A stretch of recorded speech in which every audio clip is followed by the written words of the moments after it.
Hello everybody, Model Farmer 6710 back here with another video, and today we have another exciting modification series. I'm doing a lot at the moment, a lot of modification series at the moment, as I have completed my model farm recently and I have got into the swing of things and I find these really fun. So here I am, yet again doing another one. And although these modification series, sometimes you have to risk yourself breaking a model, but I've kind of gone out of that rhythm. I've kind of just gone onto a clean path. Once you do one or two cheap modifications, you start to get better and better. So we have, I'll leave the cab on it for the minute. We have a Britain's John Deere 6125m, and this is a lovely model. They brought it out in the last 6 months, or even more, in the last year, and it's a beautiful model, but the only thing that lets it down is probably the lights and just this kind of undetailed front linkage and stuff. Other than that, the model is actually fairly good. The back end doesn't look the worst, and it's still a lovely tractor. And then, yet, we have this Wiking, as we all know, the 6125r. They're very popular. They're around €50, and this one came with the loader. I took the loader off, but yeah, and then there's this one which is €23.50 that cost me. So yeah, so €50 on €23.50 was this one. And what I'll be doing today is I'll be putting this cab onto this. So I'll be taking the cab off the Wiking 125r, and I'll be putting the 6M cab on to make a 6M a 6140M out of this model. I'll be using the chassis, and then unfortunately this cab will have to go to spares and repairs, and this body will have to go to spares and repairs. But just the lights and different little things isn't sitting with me, and I seen a guy do it on Model Mad. Credits to him. I don't know his name, unfortunately, but yeah, it's going to be a fun little project. Let's get into it. First, I'm going to take the cab off the 6M. And if we can get this cab off, we'll tingle with this one. But let's do this one first. Right, guys, so I took off the cab, and just the top of the cab can just click off. It's like any other Seku and Britain's. You just pop it off. You don't have to take out any screws or anything. It clicks in. It's meant to come off.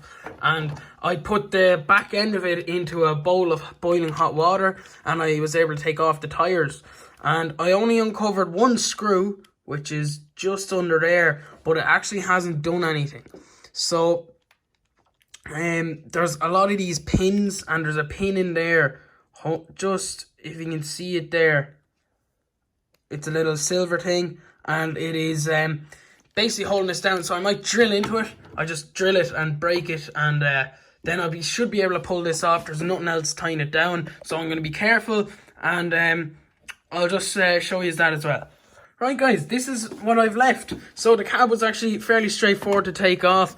I did have, I just had to drill the hole. There's a little hole in there, and as you can see, it's just a little bit rough around, but I had to drill, it was like, they're all pins now, on mostly on these Britons, so I had to drill that, and these little hooks were there, and then I just hit a little nail through, and as the pin came out, and I was able to lift up the cab. So there's the cab, lovely and nice for me. The Wiking, I just have to take out a couple screws, I think. There's nothing majorly about everything, but I do have to kind of take nearly the whole model apart.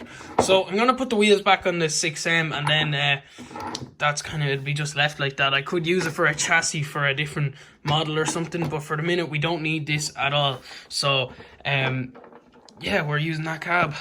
So guys, I have underneath chassis gone.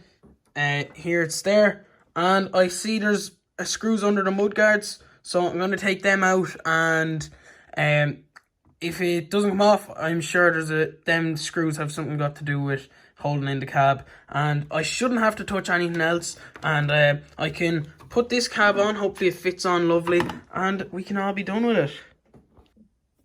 Right, guys, so we're back, and I have the cab off the 6125r. So it was fairly straightforward. Just took out them screws I was showing you in the previous clip, and everything worked out perfect. I put it all back together, and yeah, we're left with this.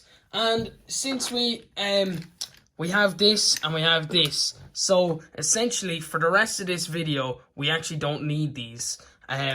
So I'm gonna set these aside just for the minute, and we're gonna be left with this and the 6M cab, the cab off the Britons and the Wiking base. So essentially this is gonna make I have to put on 6140 or 6140M stickers on it, and when I place this cab on, basically that's the tractor itself. Now I can see on camera it makes a difference, the two colors, so that might be a problem. I might respray in the future, but for the purpose of the video it's just a simple little thing. It's just the lighting I have, I suppose.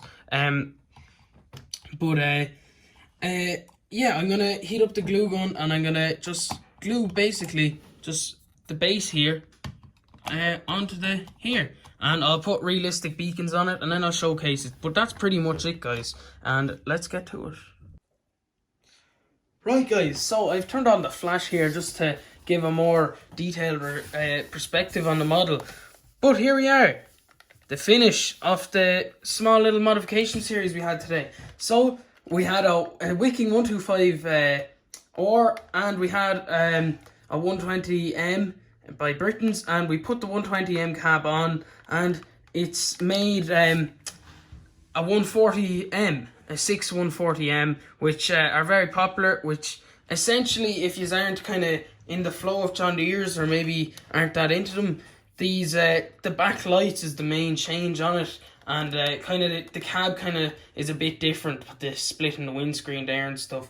But this just kind of adds a bit of a special tone onto the model, and it's probably on the cheaper side of modifications. I suppose it is still about 73 euro, which isn't cheap, but with modifications, as far as I'm concerned, kind of is. But thanks everybody for watching today's video. If you want to see more of these kind of easy conversions step by step, please let myself and Stephen know, and from here on in I'll have to love yous and leave yous. Thanks for watching.